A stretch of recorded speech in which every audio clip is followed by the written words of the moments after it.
Gosh, if I had a nickel for every Stephen King book written under the pseudonym Richard Bachman, which had a film adaptation released in late 2025, which features a game show in a dystopian America where desperate people could compete for a huge money prize, but they get killed if they don't win the show, and much of the runtime is spent on a talk about a potential revolution against the very order which made this possible. Yeah, I would have 2 nickels. Fuck me.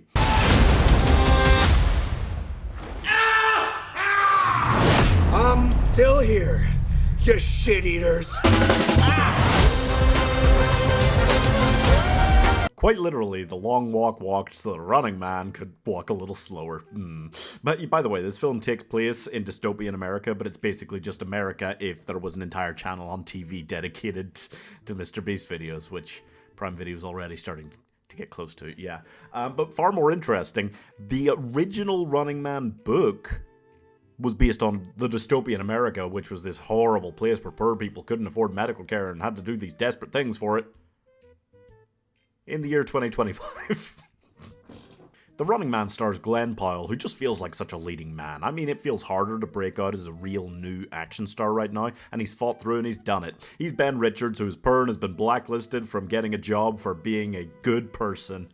Flawless white hero syndrome. Anyway, he's got to get medicine for his mixed-race daughter who's sick. I say specifically mixed-race daughter because Hollywood's favorite modern type of diversification is to give a white leading man a mixed-race daughter and a black wife who is hardly in the film or already dead. Yes. Happens so much. Anyway, so he's got to go on the Running Man so that he can win a huge cash prize by staying alive for 30 days after being set loose in America, going wherever he wants, but having everyone in public know who he is and chase after him and try to kill him, and specifically hunters who come after him as well and are just so good at finding what they want and also cheat viciously.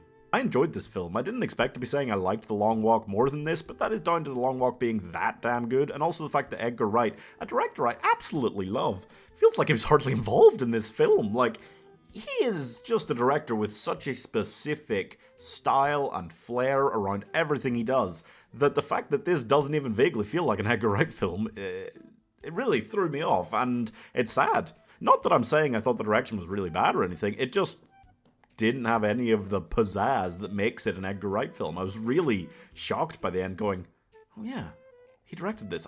Nothing about the film itself would have told me that. The other minor issue is that by definition, they're trapped. There's a glass ceiling to how much action they can actually put in this film because of the concept. They're kind of, it puts them in a box a little bit because it's just not believable. It's 30 days long. It's not, but it's meant to be a 30-day game show. You can't just have him in action scenes every minute. It's not like the Schwarzenegger version where he just had to survive one night. Having said all that, this is just straight up a lot of fun. If it had more Edgar Wright about it, or the script wasn't quite so goofy, because it is a bit silly, especially near the end, it could have been fantastic. Instead, it feels like it's definitely a level below that, but it's still a fun film. I could absolutely watch it again. There are some memorable, fun sequences. There are a lot of characters that he kind of bounces around between, which was not quite jarring, but it did just kind of feel like it was trying to create this whole world around him that just didn't quite all mesh together quite right. It felt like it was like touching upon lots of little bits of things and never really carrying them through. It is also trapped by the premise into being a little bit longer than it needs or maybe even wants to be. It's, in short, another Stephen King book that would probably, if we're being honest here, work a little bit better as a miniseries than it does as a film. I liked this film, and I like Glen Powell. The character is a little bit all over the place. It is hard to keep up with him literally as well as figuratively. There's an even better film buried in here somewhere, I believe. But despite being 130 minutes, it still feels like a fun, breezy time at the cinema. And you can't ask for much more than that.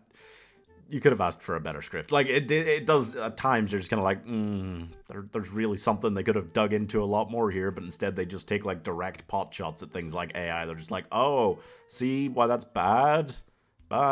Instead of, you know, like, any nuance, any digging in beneath that, like, but I'm not going to complain too much because I did enjoy the film, and I think it's a good step for Glen Powell. I don't think it's a good step for Edgar Wright. This really feels like it lost a lot of the flair that is in, I think, everything else I've ever seen him do is recognizable as, oh, that's Edgar Wright. This, not wasn't, but hey. And if you're wondering why I wore the hoodie for this film, it's because this film taught me that if you're fun and kooky, you don't have to try that hard.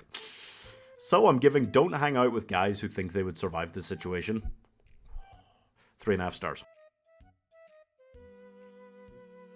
I mean, I'm also feeling, like, ill, but, like, it's a good point, don't you think? You know, it's such a flashy film and such a fun idea on the surface and has such a fun trailer that it didn't need to be much more than what it says on the box, and that is pretty much what it is.